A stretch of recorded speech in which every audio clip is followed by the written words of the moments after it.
Cuando hablamos de los géneros literarios, ya sabéis que los tres grandes géneros son la poesía, la prosa y el teatro.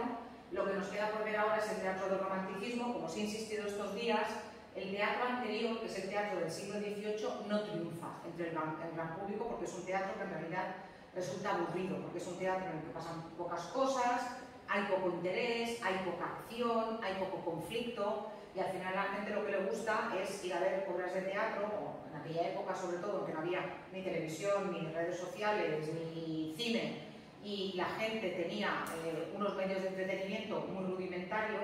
Cuando iban al teatro y veían grandes aparatos haciendo efectos especiales y que pasaban muchas cosas en el teatro y que había duelos encima del escenario, historias, en fin, fantásticas, la gente se lo pasaba muy bien en el teatro, y entonces el teatro del siglo XIX, de la primera mitad del siglo XIX, de alguna manera reengancha con el teatro que había tenido éxito en el siglo XVII, que era el teatro del barroco, y se salta el teatro del siglo XVIII, que no había tenido éxito, y nos vamos a encontrar que va a ser un teatro que, aunque esté situado en el siglo XIX, mejor dicho, aunque esté escrito en el siglo XIX, la mayoría de historias que recogen esas obras de teatro, es decir, el argumento de esas obras de teatro, hace referencia a temas del pasado o a temas legendarios. No retratan el momento en el que están viviendo, sino que hablan de hechos anteriores o de personajes anteriores, ¿sí?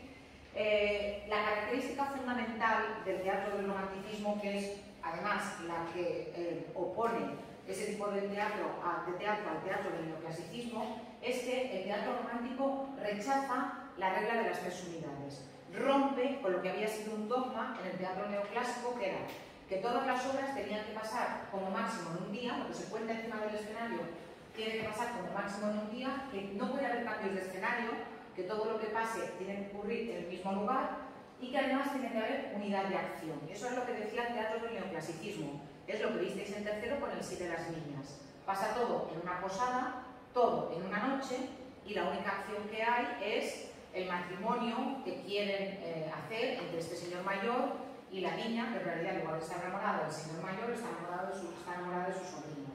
Esa es la única acción que hay. Vale, el teatro del romanticismo va a romper con eso, y nos vamos a encontrar con obras que dan muchos saltos temporales. Entre el principio y el final de la obra pueden pasar perfectamente 20 años.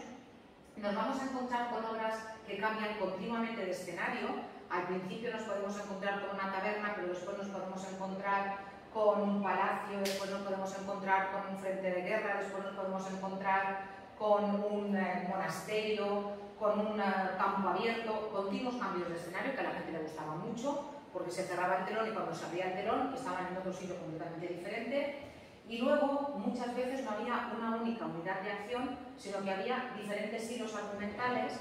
Había, por ejemplo, una historia con los criados, una historia con los señores, a veces incluso la historia de los dos enamorados tenía ramificaciones y de ahí salían otros argumentos secundarios, con lo cual todo el mundo se podía sentir identificado con algún personaje y la gente se lo pasaba realmente bien. Cuidado, sufriendo mucho, porque todas las obras de teatro romántico son obras que acaban mal y en las que se sufre mucho, mucho, mucho, y como os dije el otro día, muere hasta que pasa por delante de la puerta del teatro. Además de todo eso, como son obras que van dirigidas a todo el mundo, lo que buscan los autores del romanticismo es que en las obras haya momentos para reír y momentos para llorar.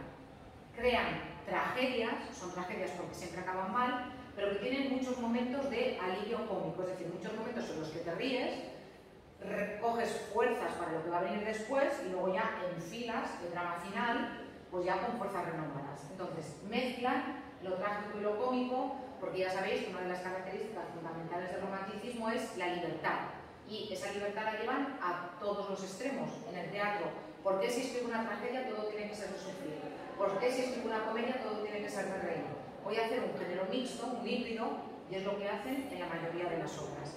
Además de eso, algo que es muy importante, que ya os he dicho y en lo que vuelvo a insistir, es que los autores no pretenden educar como pretendían los autores del siglo XVIII. Leandro Fernández de Moratín, en el Sí de las Niñas, lo que pretende es educar a unas élites para decirles los matrimonios entre chicas muy jóvenes que no quieren casarse con esos señores mayores y Esos señores mayores son matrimonios que provocan infelicidad a ellas, a ellos y en general a la sociedad.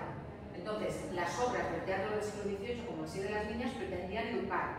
Las obras del teatro del siglo XIX, del romanticismo, no pretenden educar, pretenden conmover. Pretenden que la gente salga del teatro, pues eso, habiendo llorado, habiendo gritado, habiéndose estremecido, habiendo en definitiva sentido todos los placeres. No todos los placeres, pero sentido muchas cosas, ¿vale? Después, como vimos en el caso del Pirata y de otros protagonistas, los protagonistas también del teatro romántico, en general los hombres son tipos con un misterio detrás, marcados por un destino fatal. Ellos quieren hacer las cosas bien, pero al final parece que hay una fuerza superior que los aboca a terminar siempre mal. Y siempre por eso, porque tienen algo detrás que no pueden confesar, un secreto oscuro. Como vimos también en el caso de la canción del Pirata, les gustan mucho las escenas de noche, les gustan mucho los cementerios, los sepulcros, los desafíos, duelos a espada encima del escenario, las muertes. Por ejemplo, en el teatro del siglo XVIII nunca jamás se producía una muerte encima del escenario. En el caso del teatro romántico sí que hay muertes en el escenario, evidentemente muertes fingidas, pero claro, a la gente le encantaba ver ese tipo de cosas. Y como os he dicho también, efectos especiales, por ejemplo, fantasmas que de repente aparecían, gente que salía volando por el escenario con un arnés, naturalmente, nubes que se movían, truenos, etc. Vale, como os he dicho, todo esto en realidad está escrito y representado después encima del escenario, porque pensad que las obras del teatro están escritas para ser representadas, no para ser leídas, sino para ser representadas. Todo esto, como os he dicho, estaba dirigido ¿a qué? A despertar en el espectador emociones y sentimientos fuertes. Y por eso utilizan muchos recursos como interrogaciones y exclamaciones retóricas. Oh, Dios mío, ¿por qué me has hecho esto? ¿Cómo me puede pasar esto a mí? Dios, no dejes que me lleven los demonios. Yo qué sé, muchas exclamaciones e interrogaciones retóricas, exageraciones, metáforas, y siempre con un lenguaje en el que predominan palabras y adjetivos como fantasía, maldición, fatalidad, lóbrego, destino, muerte, en fin, un lenguaje, diríamos, muy patético, ¿no? Un lenguaje muy enfático. De las obras del teatro romántico hay tres que triunfan y que además son más o menos de la misma fecha, en torno a 1934. Don Álvaro, la fuerza del Sino, otras dos después, y luego hay dos que cierran el ciclo, una ya os la nombré el otro día, que es Don Juan Tenorio, pero aquí la que tenéis es simplemente, lo que tenéis aquí es un argumento resumido de Don Álvaro o la fuerza del Sino. Sino, cuando está escrito así junto en castellano, significa destino. Es una obra que Ángel de Saavedra, que fue duque de Rivas, pertenecía por tanto a la alta nobleza, como os decía, Ángel de Saavedra, duque de Rivas, estrenó esta obra que fue un éxito absoluto.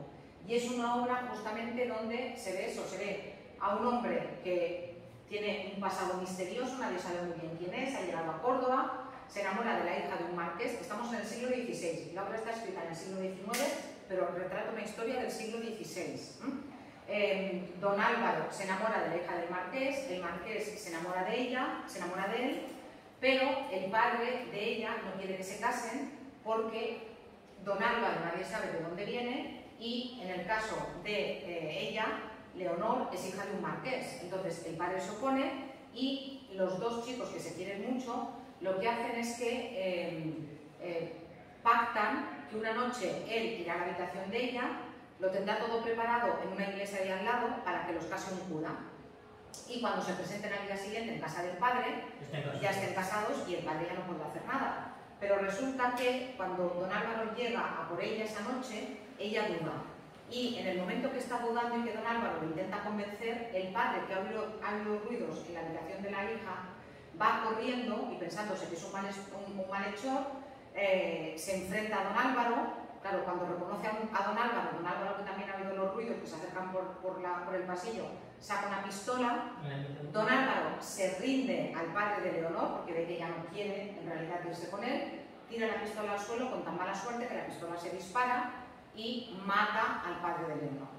Entonces, don Álvaro se va a la guerra y Leonor, su amada, cae al suelo fulminada y don Álvaro piensa que ella también está muerta. Entonces, él sale corriendo, se va a la guerra y en la guerra el otro hermano de Leonor lo encuentra, lo busca, lo reta a duelo y don Álvaro también mata al hermano de Leonor. Entonces ya, don Álvaro dice, bueno, he matado a Leonor porque él piensa que ella ha muerto, he matado a su hermano, he matado a su padre, ¿dónde no puedo hacer daño a nadie? En un convento, en un monasterio. Se mete monje en un monasterio, pero hasta ese monasterio llega el otro hermano de Leonor, que lo va a buscar. Y lo mismo, lo reta a duelo, él al principio no quiere, pero el hermano de Leonor le dice unas cosas horribles y finalmente don Álvaro hiere mortalmente al hermano de doña Leonor. Todo esto pasa fuera del monasterio, porque han salido a luchar fuera. Don Álvaro empieza a pedir ayuda porque el otro que está muriendo se pide confesión y resulta que en una cueva allá al lado sale un ermitaño que se suponía que vivía en esa cueva, pero el ermitaño es Leonor. No lo sabían don Álvaro y Leonor que estaban al lado. Cuando el hermano que está muriéndose en el suelo ve que doña Leonor estaba al lado de don Álvaro, con las últimas fuerzas que le quedan, coge la espada y mata a su hermana. Y él muere. De manera que ha muerto, ahora sí, Leonor, el padre y los dos hermanos de Leonor, y don Álvaro se sube a lo alto de un peñasco, de un precipicio, se tira y la obra acaba con el suicidio de don Álvaro. Claro, es un hombre al que persigue el sino fatal, el destino fatal. Él intenta luchar contra eso, pero al final aquello se acaba imponiendo. Si lo queréis ver, aquí tenéis la obra, tenéis en realidad toda la obra representada. Este vídeo es muy antiguo, del año 67, cuando en televisión española se hacían adaptaciones de obras de teatro. Todavía es en blanco y negro por eso. Porque en realidad, ¿qué pasa con don Álvaro, la fuerza del sino? Que es una obra tan exagerada, pero tan exagerada, que hoy en día prácticamente no se representa. Porque en realidad no te crees nada. Que el otro se vaya a Italia y el hermano vaya allí, que luego lo encuentren en el convento, porque a todo esto don Álvaro va cambiando de nombre, se va poniendo nombres falsos, en fin. Es todo inverosímil, tanta casualidad, que justamente por lo grande que es el mundo, él esté en un convento durante 10 años y en la cueva de al lado esté doña Leonor y ninguno de los dos lo sepa. En fin, es una obra inverosímil, muy exagerada, pero que fue un éxito absoluto en su tiempo. Triunfó, pero de una manera como nunca había pasado con el teatro del neoclasicismo. Vale, entonces, aquí tenéis, por si queréis hacer una actividad de refuerzo, como siempre tenéis que ir a los cuestionarios, y en esta actividad de refuerzo vais a encontrar diferentes actividades sobre la literatura del romanticismo que os pueden ayudar a después ir bien preparados para el día del examen y también para la actividad de evaluación, que todavía no la podéis hacer porque todavía no terminado con la literatura. Vale, os he dicho que la literatura del romanticismo dura poco. Cuando os expliqué por qué la literatura del romanticismo dura poco, os dije que la literatura del romanticismo dura poco fundamentalmente por una cuestión política. Porque los autores del romanticismo, lo vimos con Lara, lo vimos con Espronceda, tienen muchísimos problemas con el rey Fernando VII.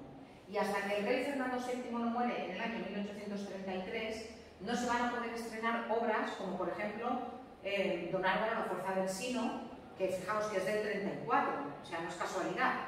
Entonces, cuando Fernando VII muere, ya en otros países de Europa está empezando el movimiento literario que se va a dar en España en la segunda mitad del siglo XIX, que es el realismo. Pero como en España el romanticismo ha durado tan poquito, mientras en la segunda mitad del siglo XIX está triunfando el realismo, va a haber un grupo de poetas encabezado por uno de los poetas más grandes de la literatura española, que es Gustavo Adolfo Bécquer. Bueno, este grupo de poetas va a coger algunas de las características del romanticismo y van a hacer un tipo de literatura, un tipo de poesía que se va a llamar poesía postromántica o del romanticismo tardío, para que nos entendamos y para que veáis dónde estamos. Ya había la prosa, ya faltan dos. No, porque aquí de por romanticismo solamente vamos a hablar de poesía. Vale, estamos hablando de lo que pasa en la literatura española en el siglo XIX. ¿Sí? Vale. Lo que pasa en la literatura española en el siglo XIX.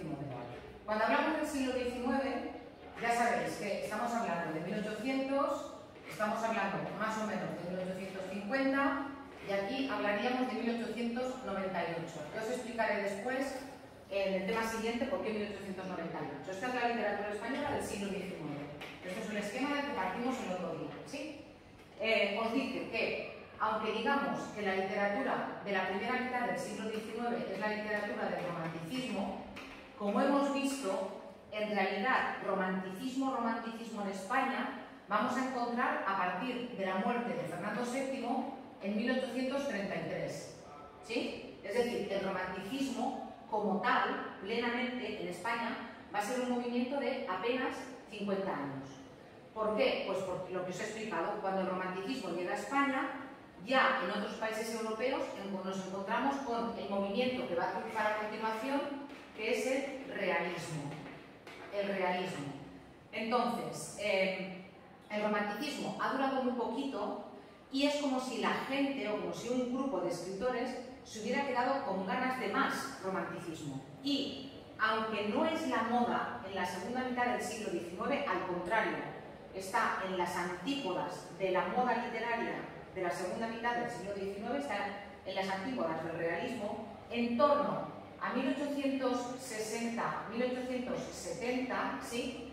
Va a haber, como os he dicho, un grupo fundamentalmente de poetas. Gustavo Adolfo Bécquer también va a cultivar la prosa, pero es conocido fundamentalmente como poeta. Va a haber un grupo de poetas que van a cultivar lo que se va a llamar el post-romanticismo o romanticismo tardío. Romanticismo tardío. ¿Por qué tardío? Pues por lo que os he dicho, porque en realidad cuando se da ese post-romanticismo ya no está de moda en Europa. La tendencia literaria en Europa, pero también en España, es la del realismo, que como veremos la semana que viene, es lo contrario del romanticismo.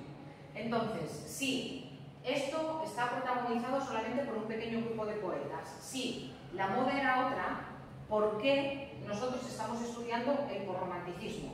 Por la importancia absoluta de este poeta que es Gustavo Adolfo Bécquer. Gustavo Adolfo Bécquer marca un antes y un después en la poesía española.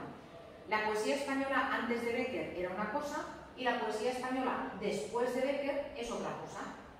Entonces, la importancia de Bécquer es probablemente la misma importancia que tuvo en su momento Garcilaso de la Vega, que cambiaron el rumbo de la poesía española. Y la influencia de Bécquer sigue siendo hoy en día grandísima, grandísima.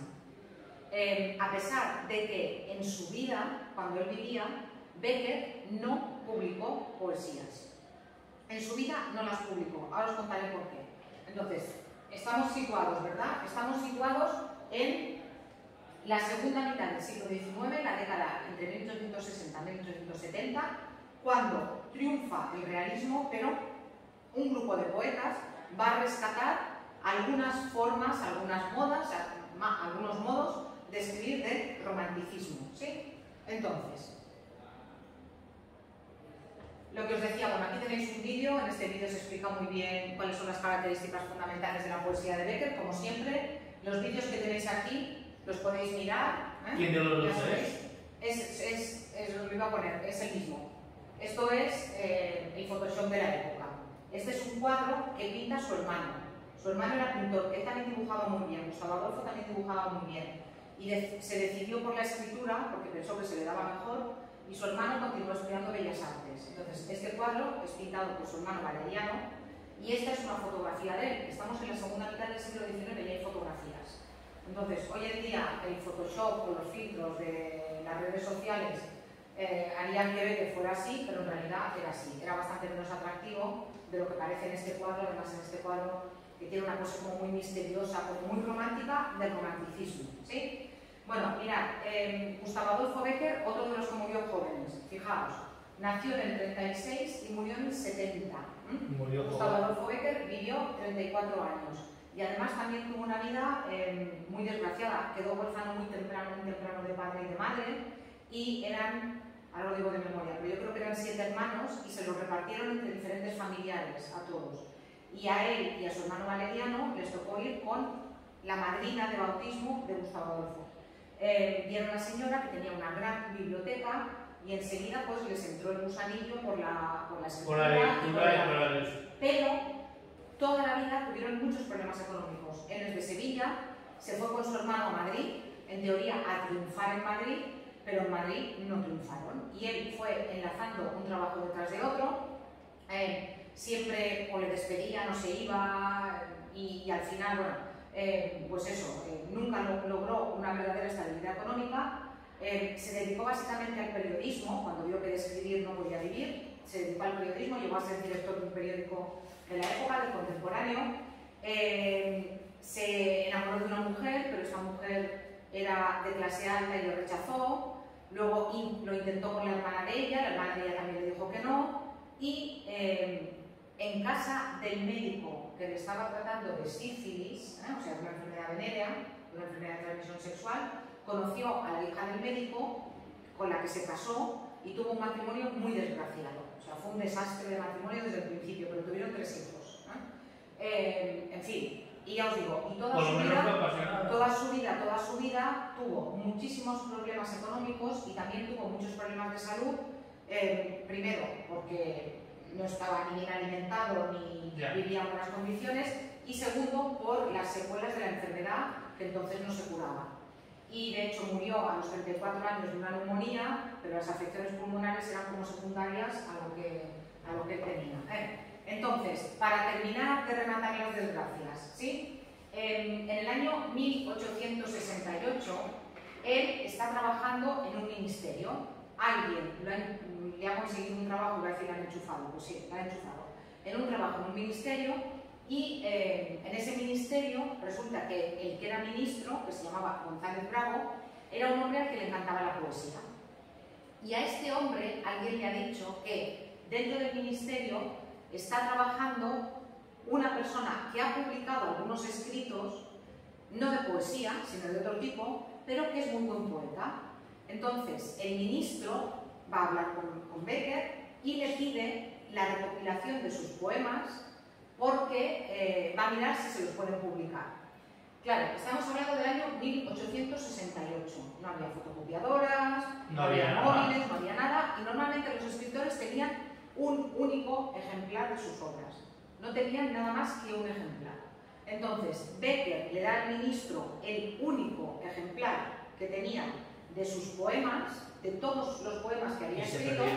No, con tan mala suerte que en el año 1868 se produce en España una revolución que se llama la Gloriosa, que es la revolución que echa de España a la reina Isabel I, y los revolucionarios entran en casa del ministro González Bravo, destrozan la casa, queman lo que se encuentran a su paso y se pierde el único manuscrito que hay o que había de las rimas de Bécquer. Ese manuscrito se ha perdido, o sea, para siempre hasta ahora, no se ha encontrado nunca. ¿Qué va a hacer Bécquer? Bécquer, desde 1868 hasta su muerte en 1870, se va a dedicar a escribir en un libro de contabilidad, en un cuaderno de contabilidad, de memoria, va a dedicarse a reconstruir aquellos poemas que él recuerda, de los que constituían originalmente el libro que dio al ministro.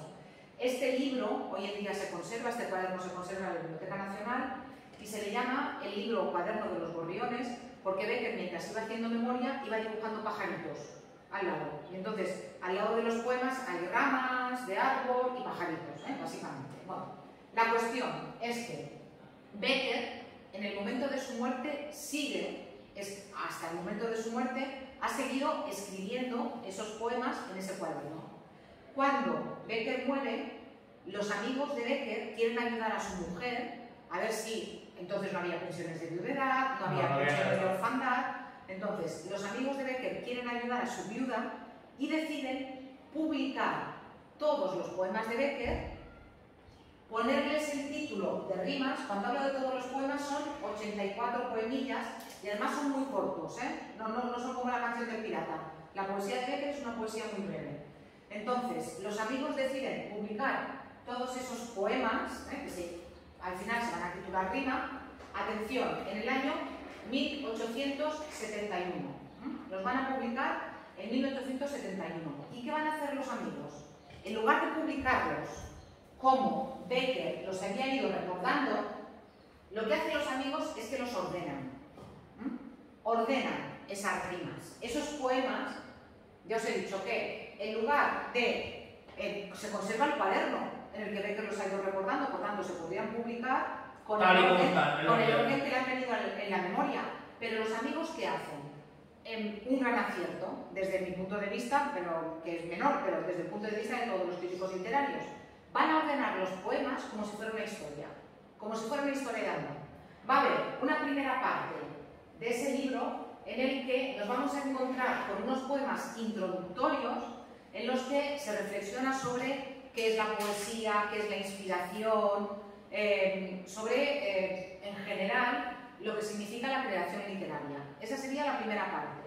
En la segunda parte, que irían de la rima 12 a la rima 29, es decir, del poema 12 al poema 29, no importa que os acordéis de los números, es para que veáis más o menos la cantidad de poemas. Nos vamos a encontrar con el amor correspondido, con el amor feliz, con los efectos del amor. Nos vamos a encontrar... Ahí hay 29 poemas. Bueno, pero del 12 al 29. Del 12 al 29, porque la primera parte de la 1 a la 11. La segunda parte del 12 al 29, ¿vale? Entonces no son 29 poemas, son 29 menos 12, son 17, ¿sí? Entonces, lo que os decía, en la segunda parte nos vamos a encontrar con el amor feliz, el amor correspondido, una historia de amor desde que ellos se ven hasta que ellos se gustan, luego se besan, luego bailan juntos, en definitiva, una historia de amor, la parte bonita del amor, digamos. Yeah. Después, en la tercera parte, que serían los 21 poemas que van desde el poema 30 hasta el poema 51, nos encontramos con el amor no correspondido, el amor desgraciado, el amor infeliz, los efectos del desengaño amoroso. Esos poemas son probablemente de los más famosos de Becker, en esa parte de allí, y luego os contaré una cosa, otra cosa. Por tanto, lo que os decía, la primera parte, que es la poesía y qué significa la creación literaria, la segunda parte, el amor feliz, para resumir, la tercera parte, el desengaño de amor, la historia de amor que ha terminado, y ¿qué queda? La cuarta parte serían esos poemas, digamos, de temática existencialista, sobre la vida, la muerte, la enfermedad, en los que el poeta se muestra justamente decepcionado por lo que le ha pasado con el amor y por lo que le ha pasado con el mundo. Vamos a ver que son poemas muy tristes, en los que aparece muchas veces la idea de la muerte, de la enfermedad, de la soledad, del olvido. Son poemas que son poemas magníficos, pero que demuestran que probablemente en ese momento él se encontraba ya al final de su vida, cuando se encontraba solo, bueno, después de haber abandonado a la mujer, cuando estaba tan enfermo, la mujer volvió con él y lo cuidó hasta que murió. La cuestión es que repito, este es el orden de los amigos de Becker. Este no es el orden del libro en el que Becker fue recordando, sino el orden de los amigos. ¿Qué es lo que consiguen los amigos con este orden? Que lo que nosotros leamos nos parezca una historia de amor. Sin embargo, cuando nosotros leemos los poemas de Becker, en realidad no hay una historia de amor, hay 4. Hay una mujer que tiene los ojos verdes, hay una mujer que tiene los ojos azules, hay una mujer que tiene los ojos negros y luego está su esposa que le cuida en su lecho de muerte. Claro, uno dice, ¿y qué pasa? ¿Que se ponía lentillas? No, no se ponía lentillas. Lo que pasa es que en realidad, aunque los amigos ordenen esa historia como si fuera una historia de amor, no, en realidad cuando escribía esos poemas, en realidad estaba pensando en 4 mujeres diferentes, o mejor dicho, cada poema se refería a una mujer diferente, o algunos poemas a una mujer distinta. Entonces, ya os he dicho que Becker no pone ese orden, que los amigos sí, y que probablemente eso va a hacer lo que va a provocar es que después de las publicaciones de las rimas o de la publicación de las rimas, el libro se va a convertir en un éxito y va a ser editado y reeditado y reeditado y reeditado, y va a ser un tipo de poesía con la que todavía hoy en día nos podemos sentir identificados, porque parece que lo que cuenta Becker le ha pasado a todo el mundo. Y sobre todo, otra cosa muy interesante es que es un tipo de poesía que es muy fácil de entender. No es un tipo de poesía complicada para la que uno necesite una preparación especial. Es un tipo de poesía que en general es un tipo de poesía muy fácil de entender. Fijaos, por ejemplo, en este poema, que evidentemente es de la segunda parte, de los del amor correspondido, del principio, principio. Hoy la tierra y los cielos me sonríen, hoy llega al fondo de mi alma el sol, hoy la he visto y me ha mirado, hoy creo en Dios. Es decir, el momento en el que se cruzan, ella le mira y en ese momento es como que para él la vida es de color de rosa. No, ella tenía el flechazo de antes, pero que la vida es de color de rosa en ese momento para él. Por tanto, acierto de Becker, utilizar un lenguaje, esto es todo el poema, esto es todo el poema, no es una estrofa, no es un fragmento, esto es todo el poema. Aciertos de Becker, escribir poemas cortos, escribir poemas con los que la gente se puede sentir identificada, escribir poemas que son muy fáciles de entender, escribir poemas que son muy auténticos. A ver, a mí la canción del pirata me gusta mucho. Con 10 cañones por banda, viento un poco todo, a mí me gusta mucho, pero ¿me puedo sentir yo identificada con lo que le pasa al pirata y con la historia del pirata? No. Es muy difícil identificarte con ese tipo de textos, pero identificarte con la poesía de Becker es muy fácil. Por tanto, un acierto más. Y el último acierto de Becker, que ese es muy importante y que tiene que ver con la métrica que utiliza, Becker utiliza una métrica que es la misma métrica que se utiliza, por ejemplo, hoy en día en los glosas de Santo Antonio y de todo eso. Estrofas de 4 versos, el primer verso y el tercero no riman y el segundo verso y el cuarto riman en asonante. Es decir, solamente coinciden las vocales. Por tanto, la rima aquí sería, esto no está bien, la rima aquí sería libre A. Esta sería minúscula porque este es de arte menor. Aquí lo mismo. Este no rima, este no rima, este no rima y este no rima. Pero este rima con este rima con este en asonante, porque después de la última vocal tónica solamente coinciden las vocales. Entonces sería libre A, estos sí que son todos de arte mayor, libre A, por eso pongo la mayúscula, libre A. ¿Vale? Lo mismo aquí. Del salón en el ángulo oscuro de olvidada, rima con arpa. A. Este no rima, este rima con este y este rima con este. Entonces, la métrica que utiliza Becker es, en general, hay alguna excepción, pero en general, la métrica que más le gusta son estrofas de 4 versos, el primero y el tercero no riman, y el segundo y el cuarto riman en asonante. Lo tenéis escrito, si no me equivoco, aquí arriba, si no me equivoco. Aquí lo tenéis.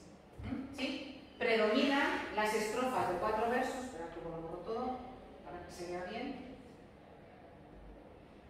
En el caso de los poemas de Becker, predominan las estrofas de 4 versos con rima asonante en los versos pares. Es decir, después de la última vocal tónica no coinciden vocales y consonantes, solamente coinciden las vocales. ¿Sí?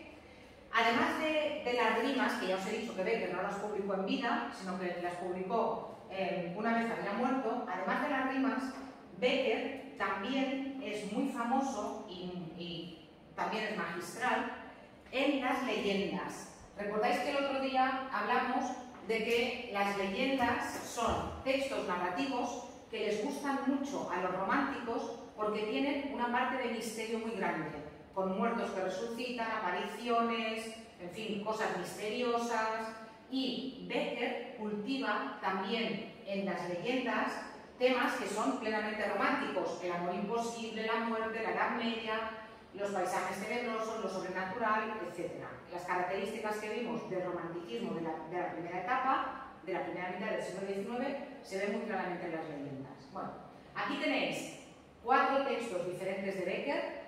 Uno es de cada una de las etapas, de las 4 en las que los amigos dividen las rimas. Y si queréis saber más cosas sobre Becker, aquí tenéis... No, bueno, esto es un dibujo de la mujer, es un dibujo hecho a partir de la mujer, sí, Casa Esquema. Él se avergonzaba mucho de la mujer, de hecho no quería ir por la calle con ella, porque decía, y algún amigo que iba a su casa la presentaba como si fuera la criada en lugar de la mujer, porque no era muy agraciada físicamente, y él, que había estado enamorado de las hermanas Spin, que eran estas de clase alta, que eran súper finas y tal, en fin, ya os digo, y ella también enamorarse de él, en fin, sabiendo todo aquello, pero bueno, la cuestión. Aquí tenéis un vídeo, el vídeo dura como 55 minutos más o menos, y es un vídeo que está muy bien porque cuenta muchas cosas de la vida de Becker, y además de contar muchas cosas de la vida de Becker, también hay partes en las que se recitan poemas de las rimas, y también partes en las que vemos algunos fragmentos de las leyendas también de Becker. Por eso os digo que es un vídeo muy interesante y os animo a que lo veáis, ¿vale? Venga, ¿tenéis alguna pregunta de todo esto? ¿Lo podemos ver ahora? No, 55 minutos no, vale, lo miras en casa. Vale. Lo miras en casa, si no, nada. Va, lo que os decía, estamos en el siglo XIX, ¿os acordáis? Sí. Hemos visto en la primera mitad del siglo XIX, hemos visto el romanticismo, 1800, 1898 aquí, hemos visto aquí el romanticismo, hemos visto aquí el post-romanticismo, pero yo os he dicho que en realidad la literatura que triunfa en la segunda mitad del siglo XIX no es la del romanticismo, sino que lo que triunfa es la literatura que vamos a llamar la literatura del realismo, ¿vale? La literatura del realismo, esa va a ser la literatura que nos vamos a encontrar como que triunfa en la segunda mitad del siglo XIX. Y a eso vamos ahora. Así luego ya la introduzco simplemente y ya la semana que viene ya podréis hacer también la actividad de evaluable 3. Os recuerdo que el examen es el lunes 4, si no voy equivocada, ¿no? Vale. El lunes 4, espera, déjame que lo compruebe. El lunes 4, ¿verdad? No, perdonad, el lunes 7. El lunes 7, ¿eh? Es decir, nos quedan clases. No, tenemos clase toda la semana que viene. Luego, el día 31 es festivo. Bueno, no es festivo, pero es la fiesta que se ha cogido el centro. El lunes 31 no hay clase. Y el día 1 tampoco, porque es el día de todos los santos, también conocido hoy en día como Halloween, ¿sí? Que ya sabéis que a mí no me gusta, pero bueno, que se dedica a Halloween, pero es fiesta. Por tanto, lunes y martes no tenéis clase. Luego nos quedará la clase del miércoles 2 y del viernes 4, antes del examen del 7. La clase del viernes 4 la dedicaremos a repasar para el examen. Si venís con dudas concretas, no, explícame todo el romanticismo que no me quedó claro. Si venís con dudas concretas, la clase es mucho más efectiva y lo que haremos será abrir el modelo de examen que tenéis en la actividad 4 para ver más o menos qué es lo que os voy a poner. ¿Vale? Venga, entonces, la literatura de la segunda mitad del siglo XIX es la literatura del realismo. A ver, veréis que se habla en realidad de dos movimientos literarios como que triunfan en la segunda mitad del siglo XIX. Ya sabéis que a eso además tenemos que añadirle el post-romanticismo. Pero en el caso de la literatura en España, no solamente en España sino en Europa, en toda Europa, en la segunda mitad del siglo XIX, va a triunfar esta literatura que, como os he dicho, se va a llamar la literatura del realismo.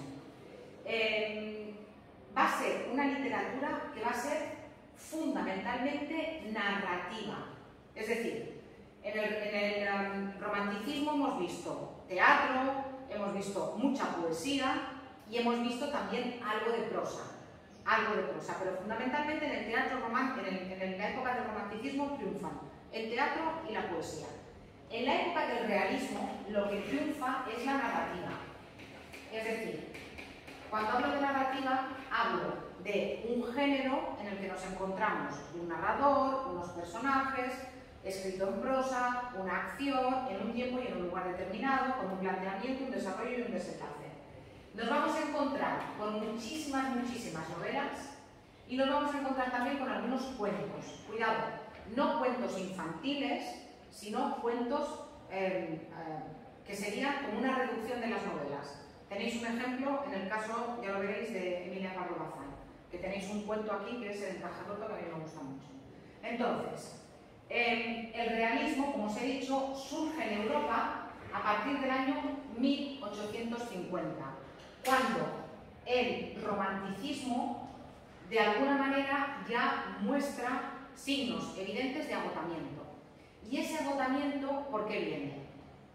Vosotros sabéis que en el año 1789 se produce la Revolución Francesa. La Revolución Francesa supone el final del antiguo régimen y que la burguesía va a ir haciéndose paulatinamente con el poder. La burguesía, es decir, ya no importa ser noble para tener el poder, sino que lo que va a contar es el poder económico. Las élites que van a gobernar van a ser las que tengan el dinero, no las que hayan nacido en una familia determinada. Esto se va a producir a lo largo de diferentes revoluciones que va a haber durante el siglo XIX. Esas revoluciones van a provocar que esa burguesía se haga con el poder, y cuando esa burguesía se ha hecho con el poder, lo que no quiere, porque no lo necesita, porque no es su forma de ver el mundo, no quiere textos llenos de fantasía, llenos de idealismo, textos que llamen a cambiar las cosas, textos que llamen a luchar por la libertad, porque ellos ya se han hecho con el poder. Y una vez ya tienen el poder, no necesitan la bandera de la libertad. Entonces, ese tipo de élites lo que van a querer es una literatura donde ellos se vean reflejados. Que el que tiene un negocio, el que trabaja en un banco, estoy hablando de la segunda mitad del siglo XIX, ¿qué necesidad tiene de que le cuente la historia de un pirata? No, él quiere que le cuenten los problemas de la gente que es como él. Quiere verse reflejados en esas historias, quieren verse reflejados en esas historias. Y de ahí va a surgir el movimiento literario del realismo, que va a ser un tipo de literatura, como os he dicho, fundamentalmente narrativa, escrita desde la burguesía y para la burguesía, es decir, lo que hoy en día diríamos clases medias o clases medias y altas. ¿Sí? Pues el próximo día veremos esto. Tenéis una actividad del refuerzo para hacer el romanticismo, si queréis os lo pondré en la hora virtual, pero ya la semana que viene terminamos con eso.